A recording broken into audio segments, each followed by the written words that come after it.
In the history of science and technology, China has many firsts. Great inventions which powered the modern world. Printing, paper, gunpowder, the magnetic compass. The Chinese people throughout their history have been endlessly inventive. In the middle of the departure hall at Beijing Airport is a huge bronze sculpture.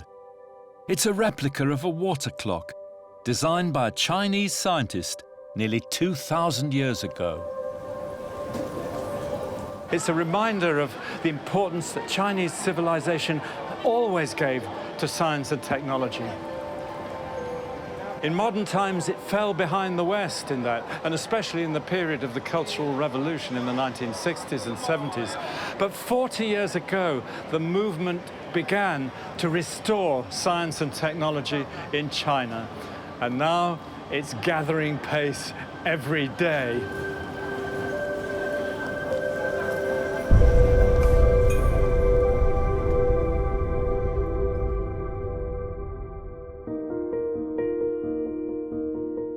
Today, China is investing huge resources to get back to the top in technology and science. And there's no more public symbol of that than the high-speed train. China has the world's largest high-speed network, trains taking you almost soundlessly across this vast country in just a few hours. And this all started 40 years ago, at a time when China was still in its first industrial age. It was the dream of China's new leader then, Deng Xiaoping. In 1978, Deng went to Japan and saw how far China had fallen behind. 新干线列车当年是210公里的时速，而中国的列车时速是60公里，反差如此之大，可想而知邓小平受到了什么样的刺激。Deng's fact-finding trip to Japan had convinced him that bettering the lives of the Chinese people could only be brought about through the latest technology. He saw modern robots in the factory making cars. He saw the most modern steel plant in the world at that time.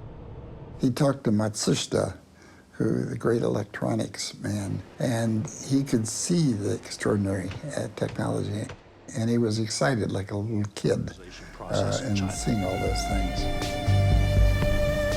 Through the 1980s, technological developments in China moved swiftly, from installing mainframe computers to rocket science.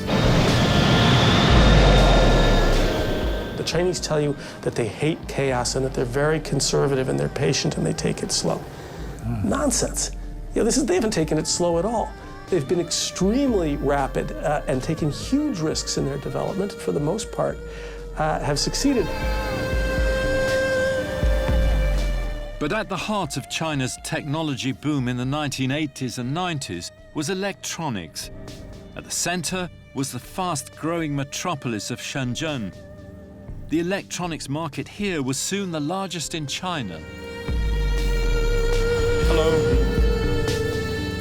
But China's developing high-tech industry was based on imported technology and parts and cheap local labor doing the processing and assembling for export.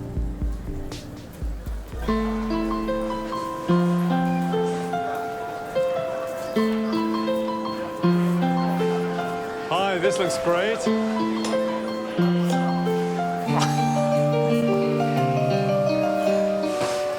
So this one is 485. Yes. 485, including the coder. Yeah. Yeah, 485. God, it's only about 60 quid. And all this is made in China. Yes. Shenzhen. Shenzhen. Everything made in Shenzhen. Yes. But in 2002, they shifted the focus to a smaller cluster of technologies and now began to promote indigenous innovation. I don't buy into this, that everything has been copied. What they did was called learning by doing. And what they did was they imported know-how and technology. They weren't so interested in the how of it, the theory of it. Let's put it to work. Let's start putting people to work. Let's start adding to the economy. And we have time, later on to figure all of this out. But they started their own programs. So they've been very successful in their own programs. Now, the big plan is this Made in China 2025. They don't want to be dependent anymore on outside people for technology.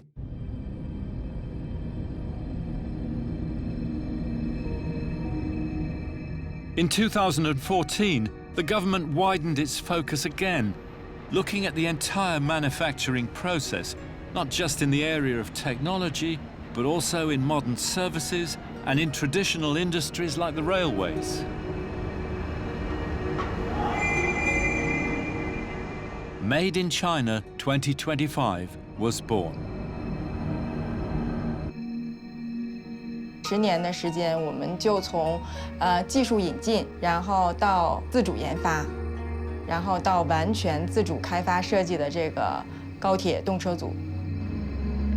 我们这个复兴号动车组所有的关键的系统，包括牵引系统、制动系统、网络系统，都是由我们国家完全自主生产制造的。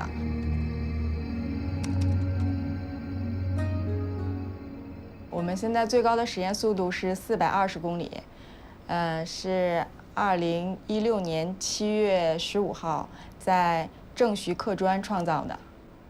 Fantastic. Absolutely fantastic. So how big is the network now? 到2017年底，然后中国的这个高铁里程是2.5万公里，然后基本上这个里程加起来是占全世界从第2名到第10名国家总和，然后这个是属于世界第一。That's incredible. 25,000 kilometers of high-speed network. Looking at the future, the network is still expanding. How do you see the future? 到2025年，应该全国的高铁线是3.8万公里。我们时刻准备着走到国外去。So while China is aiming to be self-sufficient in traditional technologies by 2025, the next goal is to be at the cutting edge in the development of new technologies. And the key to achieving that is for the high-tech companies to form relationships with research institutes and universities like SUSTech here in Shenzhen. And this is beginning to change the way China teaches science, with the emphasis now on innovation and creativity. Hi, everybody. Can I interrupt you? Okay. So what are you doing at the moment? We are doing an experiment to produce carbon fiber reinforced polymer composite. Wow. Yeah. And can I just ask you, why did you choose this university? In sales tech, there are many opportunities and options. I can just do what I want to do in this laboratory and choose the topic that I'm interested in and do something that I am so passionate about. So you have a choice of research areas. Yeah. How about you? We can choose our major according to our strong points and personal development requirements. Right. Yeah.